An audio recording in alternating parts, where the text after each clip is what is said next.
My girlfriend cheated, then said, "You drove me to it. You were always working." I said, "You're right. I was working. Working on building a business that just got acquired for $2.3 million. She found out about the payout. The same week I found out about him. Timing is everything. She got nothing. All right, Reddit, strap in because this one's got layers.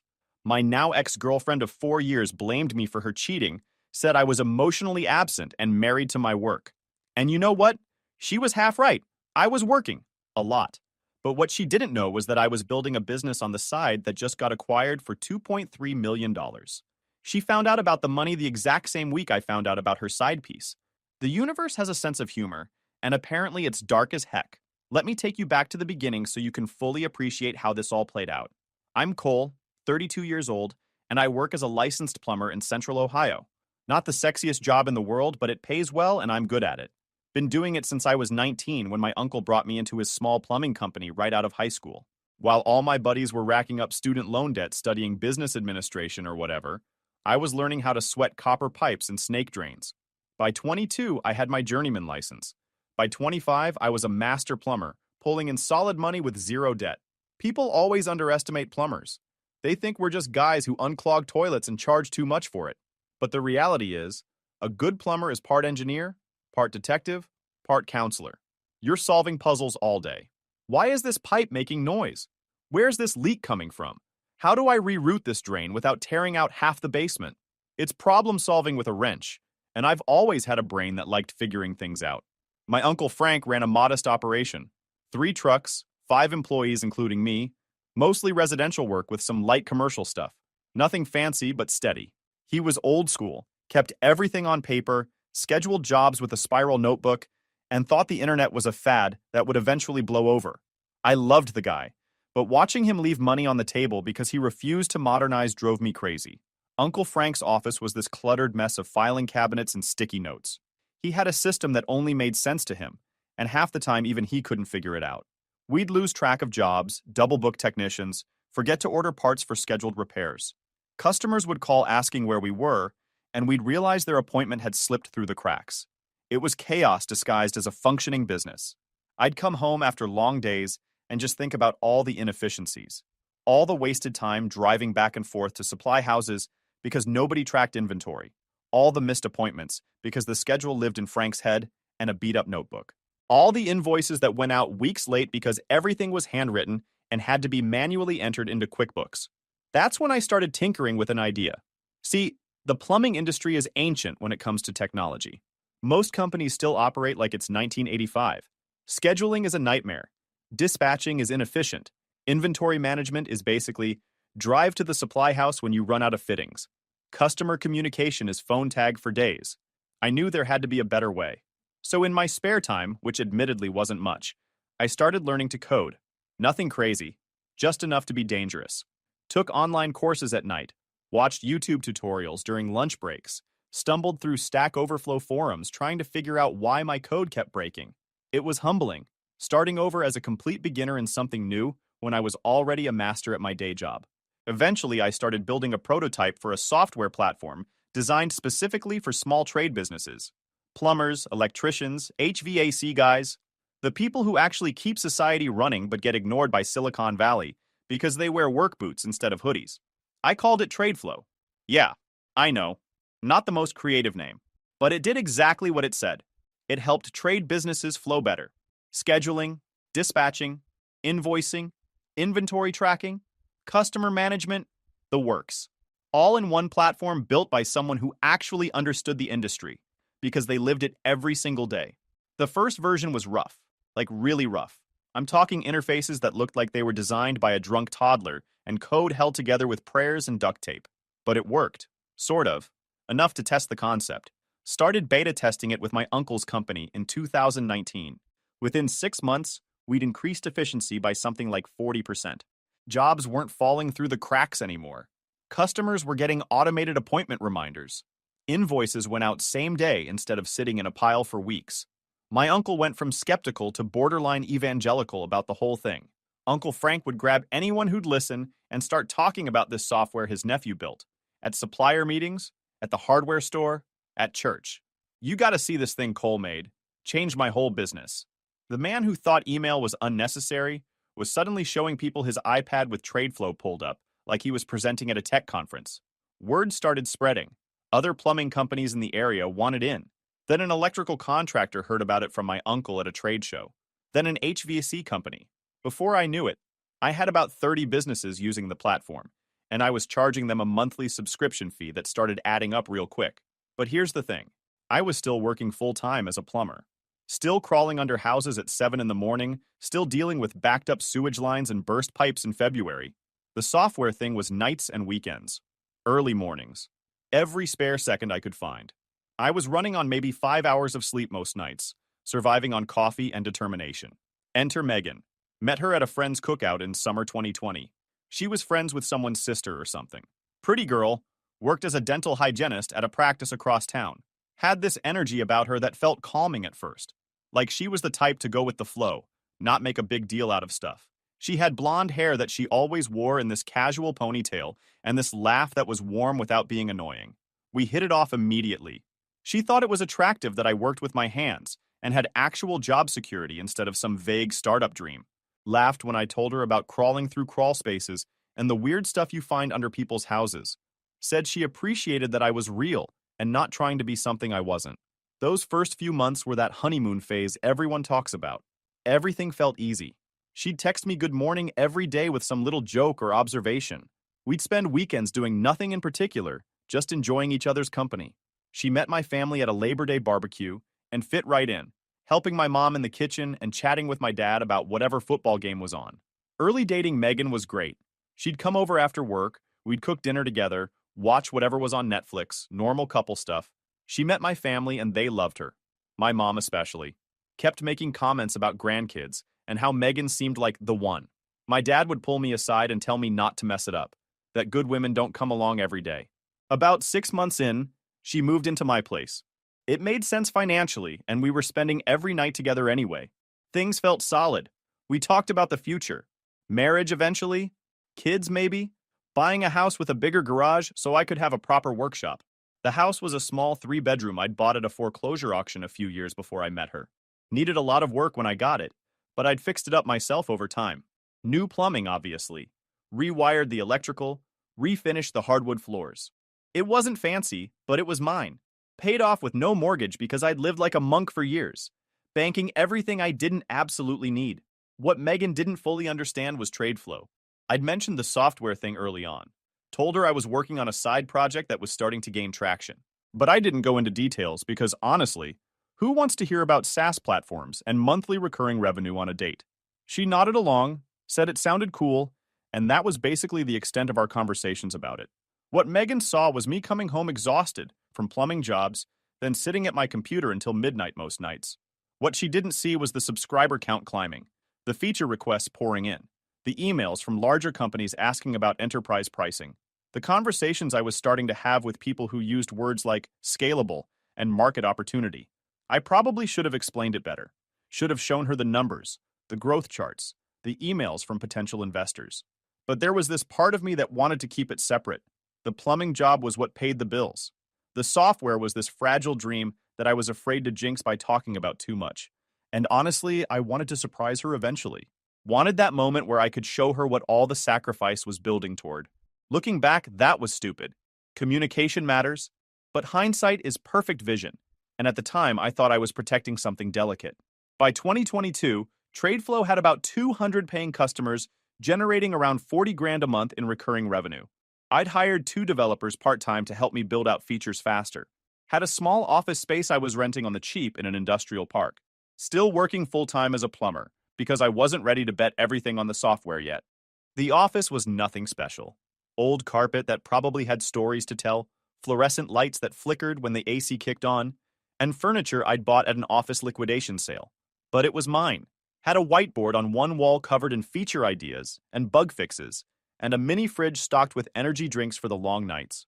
My developers were these 2 guys I'd met at a local tech meetup. Jason was a former accountant who taught himself to code because he hated his job. Ravi was fresh out of community college, hungry to prove himself. Neither of them had fancy pedigrees or FA-ing experience, but they worked hard and understood what we were building because they'd both grown up around trade businesses. Jason's dad was an electrician. Ravi's uncle ran a landscaping company. The three of us would meet twice a week to sprint on new features, sometimes working until 2 or 3 in the morning when we were close to a release. I'd show up to plumbing jobs the next day running on fumes, but it felt worth it. Every new subscriber, every positive review, every customer who emailed saying TradeFlow had changed their business, it validated all the sacrifice. But the late nights were getting later. The weekends were getting shorter. And Megan was getting frustrated. The complaints started small.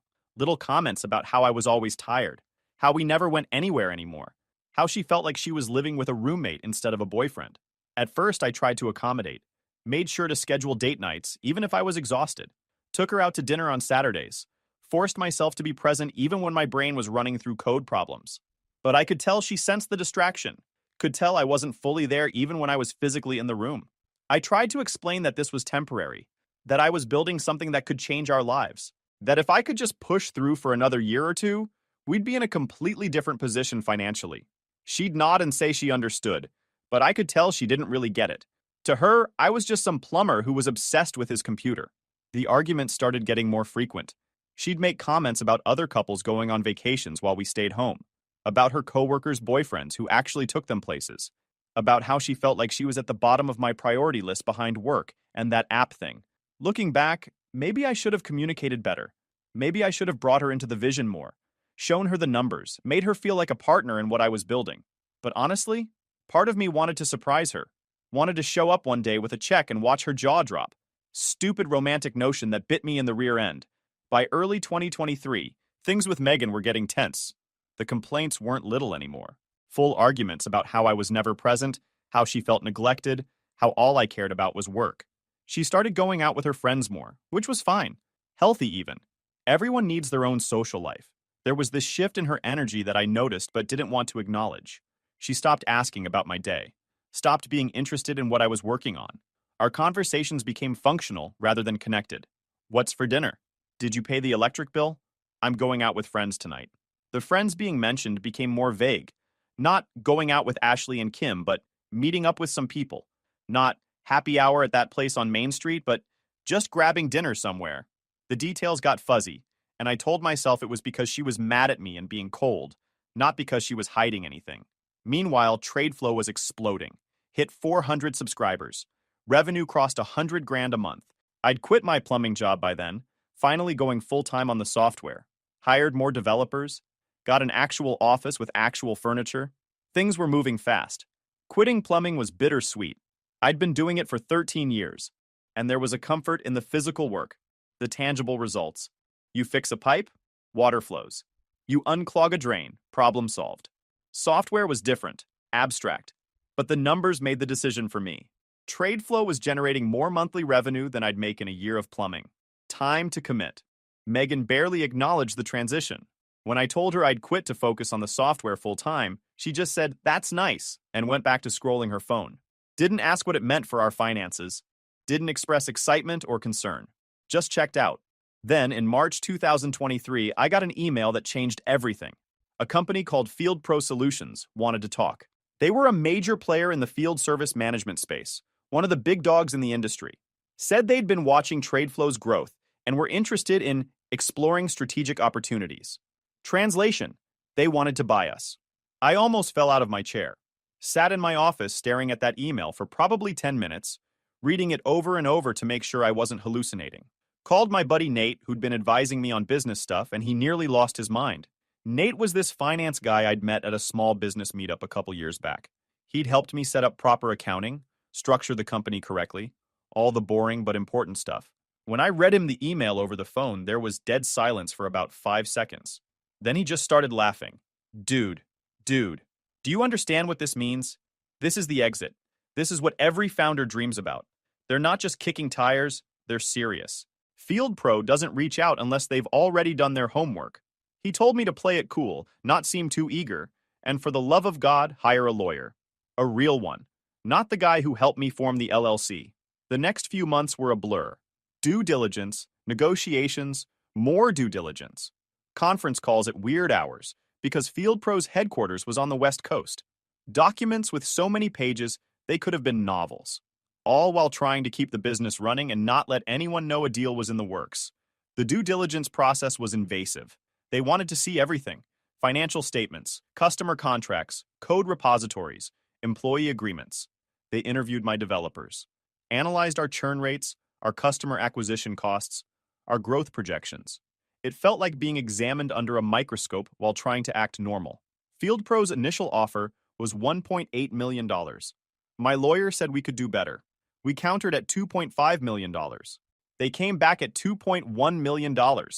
More back and forth. Their team would go silent for days, and I'd convince myself the deal was dead. Then they'd come back with another counteroffer, and the roller coaster would continue. Finally settled on $2.3 million with some earn-out provisions tied to retention goals, meaning I'd get about $1.9 million at close, and the rest would come over the next 18 months if the customer base stayed intact. $2.3 million. For a side project I'd started because I was annoyed with spiral notebooks. The deal was set to close in late October 2023. I had to keep it quiet until the ink was dry, but I was already planning how to tell Megan. Already imagining the look on her face when I explained that all those late nights, all that time she thought I was ignoring her, had actually been building something that would set us up for life. That's when the universe decided to get cute. It was mid-October. Deal was about 2 weeks from closing. I was at the office late, hammering out some final details with my lawyer over email. Megan thought I was at a site visit for a potential client. Just another lie she probably rolled her eyes at. My phone buzzed. Text from my buddy Nate. No words, just a photo. I opened it and felt my stomach drop through the floor. It was Megan, at some bar downtown, wrapped around some dude like a pretzel. Not just friendly either. Full-on making out, his hands in places that made my vision go red. The lighting was dim, but there was no mistaking her. That ponytail. The jacket I'd bought her for her birthday. Her. I called Nate immediately. Where did you get this? My cousin was there for a birthday thing. Recognized Megan from when she came to that cookout last summer. Asked me if you two had broken up or something. I didn't know what to say, so I just asked her to send me the picture. I just sat there, staring at the photo. 4 years. 4 years of building a life with someone. And she's in some bar downtown with her tongue down another guy's throat, while I'm working on securing our future. You want me to come over? Nate asked. No, I need to think. And I did think. Sat in my office for about an hour just processing. The initial rage faded into something colder, more calculated. That's always been my way. I don't explode. I strategize. Comes from years of problem solving. You can't fix a complex plumbing issue by getting emotional. You assess, you plan, you execute. First thing I did was forward the photo to my personal email. Then I pulled up our lease agreement, our joint bank account statements, the title to the truck, anything that documented what was mine versus what was ours.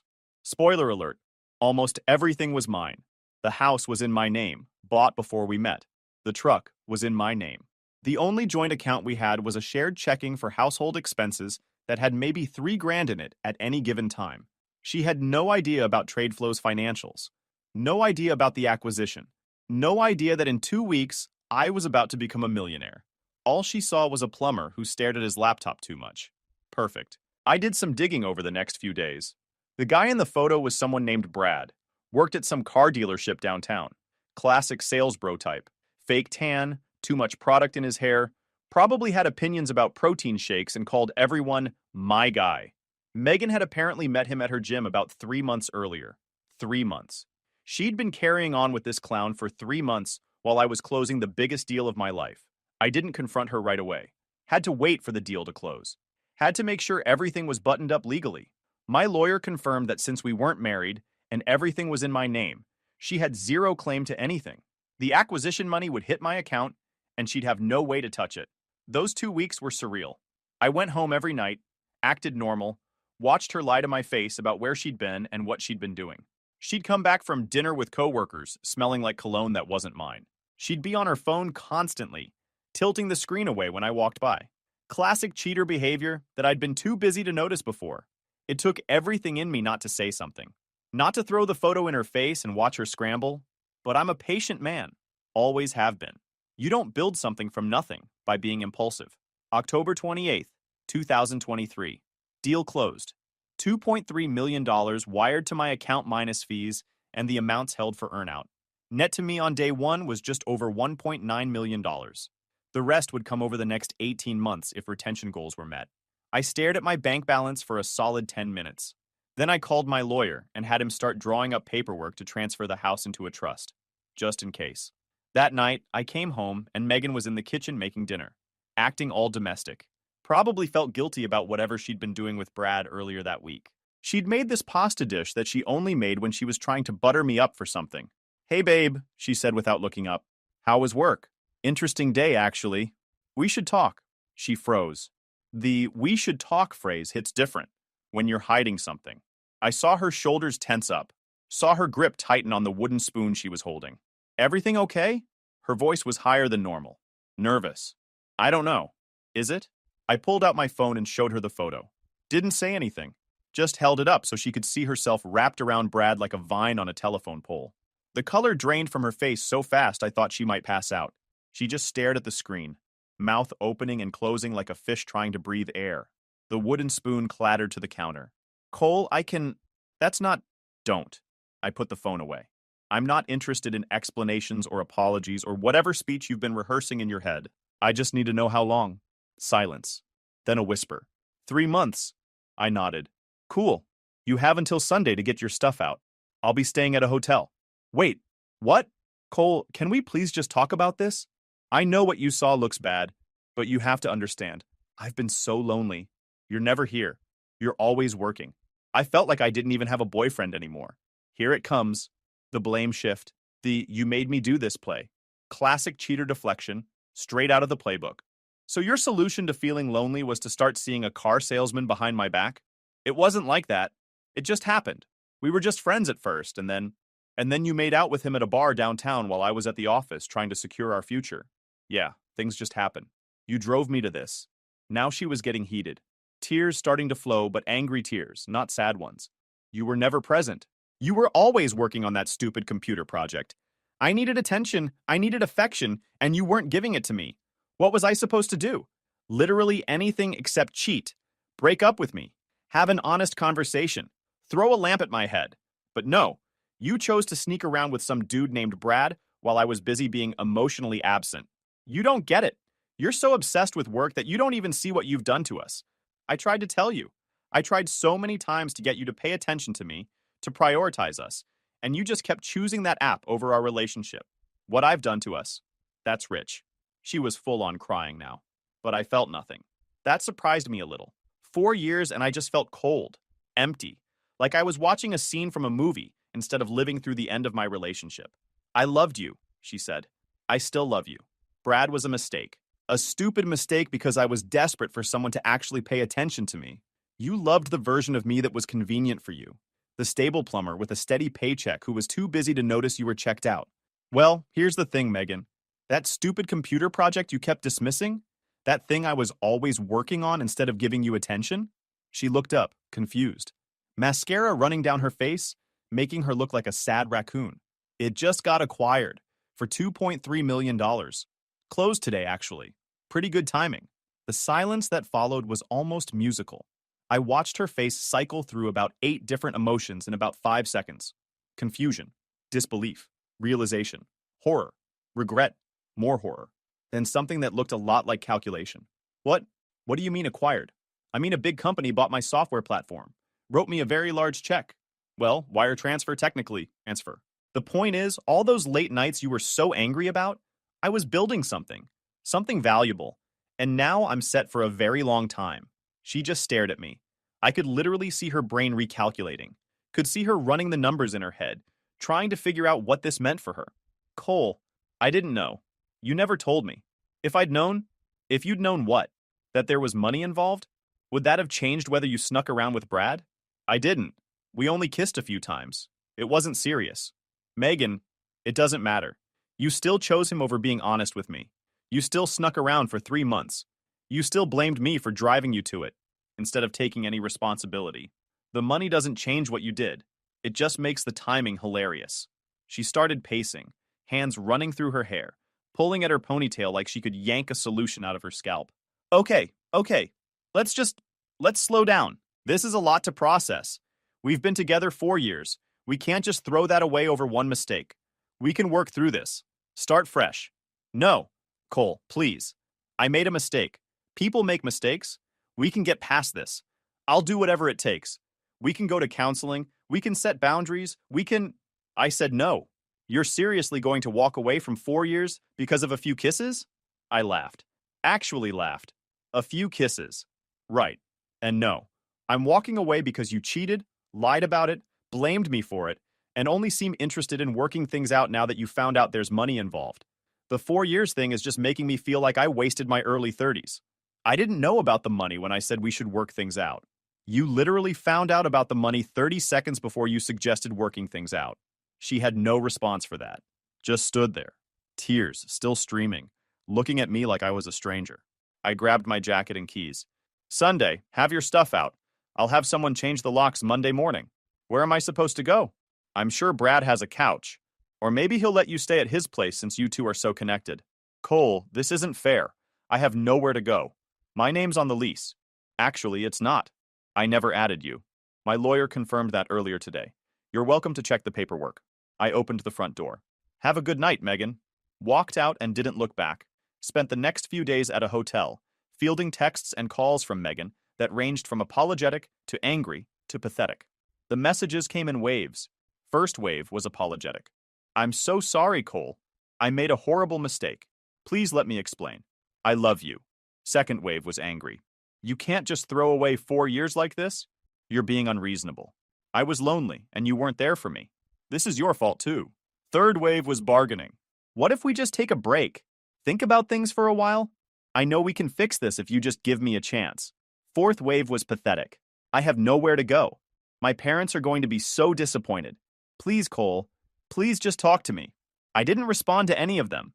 Just forwarded the relevant ones to my lawyer in case she tried anything stupid. Sunday came and I sent Nate over to supervise while she moved out. Didn't want to be there for the theatrics. He said she cried the whole time. Kept asking him to convince me to talk to her. Kept saying this wasn't fair and she deserved another chance. Nate told her he wasn't getting involved and that maybe she should have thought about consequences before making her choices. Said she threw a few things around, broke a lamp, but eventually got all her stuff loaded into her car and left. Good man, that Nate. Monday morning, locksmith came and changed all the locks. Megan texted asking if she'd left her hairdryer. I told her to buy a new one and blocked her number. Here's where it gets interesting. 2 weeks after the breakup, the local newspaper ran a story about the TradeFlow acquisition. Local plumber builds software company sells for $2.3 million, was the headline. They interviewed me at the office, took pictures, asked about my journey from crawling under houses to closing 7-figure deals. I hate having my photo taken, but figured it was good press for the platform. Megan saw the article. Of course she did. Within 3 days, I started getting messages from people I barely knew. Old high school acquaintances, distant cousins, random Facebook friends. All of them asking variations of the same question. Did you really screw over your girlfriend after getting rich?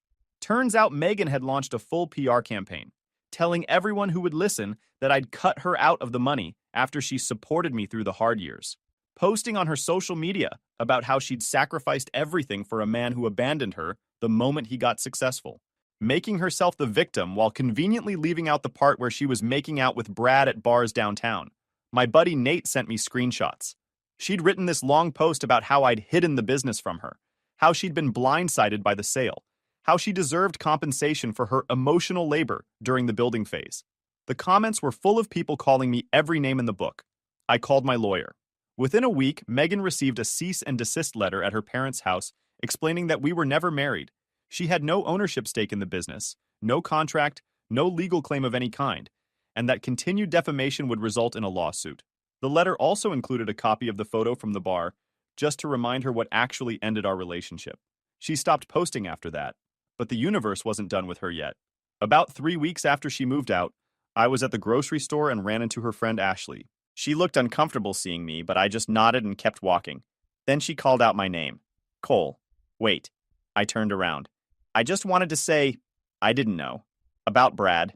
She told us you two were having problems, but I didn't know she was actually cheating. I'm sorry. I just shrugged. Not your fault. She's telling everyone a different story. That you were the one who checked out. That you drove her away.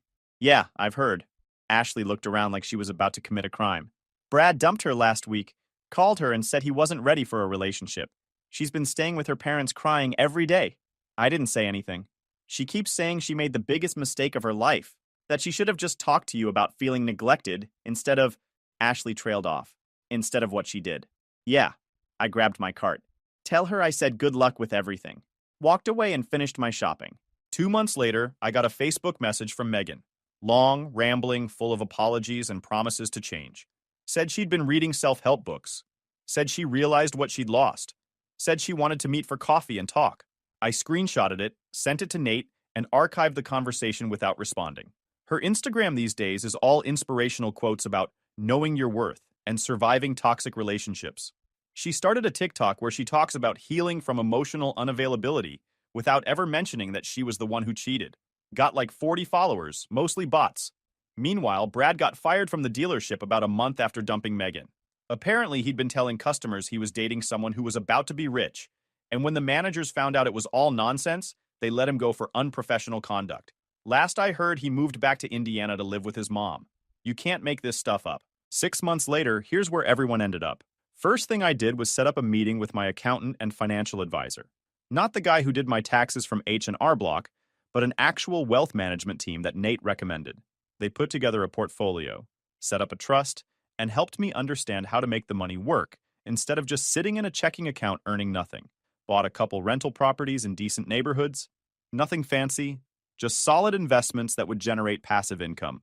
I bought my Uncle Frank's mortgage out from under him, showed up at his house one Saturday morning with a cashier's check for the remaining balance, told him it was a thank you for taking a chance on a 19-year-old kid who just wanted to learn a trade. He tried to refuse. Said he didn't take handouts. I told him it wasn't a handout. It was debt repayment. He'd given me the foundation that everything else was built on. He cried a little, which was weird because the man doesn't even cry during Ohio State losses. His wife made me stay for breakfast and kept hugging me every 5 minutes. Took my parents to Florida for 2 weeks. Put them up in a beachfront hotel. Bought them dinner every night. Wouldn't let them look at a single check. My mom kept asking if I was sure, if I could really afford it. I just laughed and ordered another round of appetizers. Watched them walk on the beach, holding hands at sunset, and realized that's what I wanted eventually. Something real, something lasting. Helped my developers Jason and Ravi negotiate retention bonuses with Field Pro, so they wouldn't get screwed in the transition. Both of them got bumped to full-time with benefits and stock options. They're still running the platform, just with bigger paychecks and actual job security now. We still grab lunch once a month and talk about the early days when we were building TradeFlow in that dump of an office. Set up a meeting with the local trade school and offered to fund a scholarship for kids who wanted to go into plumbing, electrical, or HVAC. Full tuition plus tool money for 2 students a year. Named it after my uncle. He about had a heart attack when I told him. First recipients started this fall. 2 kids from rough backgrounds who reminded me of myself at 18. Started dating a woman named Natalie about 4 months ago. She's an occupational therapist. Met her at a charity thing Nate dragged me to. On our 3rd date, I told her the whole story. The business, the sale, Megan, all of it. She listened, asked questions, didn't once calculate what she could get out of it. She's got her own career, her own money, her own life. She's with me because she likes who I am, not what I have. Last month, I took Natalie to meet my parents. My mom pulled me aside afterward and said, "This one's different." My dad just nodded and gave me a thumbs up when Natalie wasn't looking. Next month, she's meeting Uncle Frank. Already warned her he's going to show her baby pictures and embarrassing stories from when I was an apprentice. As for Megan, she reached out through a mutual friend last week. Said she wanted to clear the air and get closure. I told the friend to tell her I'd already gotten my closure. The friend said Megan didn't take it well, started crying about how unfair it was that I was happy, and she wasn't. Not my problem anymore. Still drive the same truck. Still live in the same house. Still wear the same work boots when I'm doing projects around the garage. The money's nice, but it didn't change who I am. Just gave me options. Ran into Brad at a gas station about a month ago. He was driving a beat-up Civic with Indiana plates, filling up on his way back from wherever. He saw me, recognized me, and looked like he wanted to say something. I just nodded, finished pumping my gas, and drove off. No point in a conversation. We both knew how the story ended. Some people are worth your time, some people aren't. Megan bet against me. Brad bet on a shortcut. They both lost. I'm doing great. Guys, we are so close to hit 100,000 subscribers on this channel. If you are not subscribed to the channel, please consider subscribing. It really helps hit that 100,000 mark. Thanks for making this dream come true.